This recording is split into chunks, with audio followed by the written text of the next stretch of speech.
Alam mo bang may darating na araw na magtatagpo ang lahat ng kapangyarihan ng mundo para sa isang huling digmaan? Sa aklat ng Book of Revelation, binanggit ang isang lugar na tinatawag na Armageddon, ang simbolo ng pinakahuling laban ng mabuti at masama. Habang lumalala ang kaguluhan sa mundo, mga digmaan, panlilinlang at takot, lilitaw ang isang pinuno na magdadala ng maling pag-asa, ang Antichrist. Sa kanyang kapangyarihan, mabubulag ang marami at titipunin niya ang mga bansa upang labanan ng Diyos.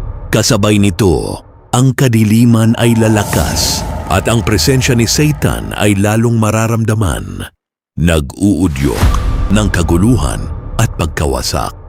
Ngunit sa gitna ng dilim, may liwanag na darating. Magbubukas ang langit at bababa ang Jesus Christ, hindi bilang isang nagdurusang tao, kundi bilang hari ng mga hari. Sa kapangyarihan ng kanyang salita, haharapin niya ang kasamaan. Hindi ito karaniwang digmaan na may espada at dugo, kundi isang banal na paghuhukom.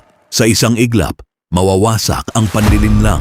Ang kasamaan ay hindi makakatayo sa liwanag ng katotohanan. Ang Antichrist ay mawawalan ng kapangyarihan at si Satan ay gagapusin. Hindi na muling makapanlinlang. Ito ang Armageddon, hindi lamang katapusan ng isang laban, kundi simula ng isang bagong kaharian, isang mundong walang kasamaan, walang takot at walang sakit.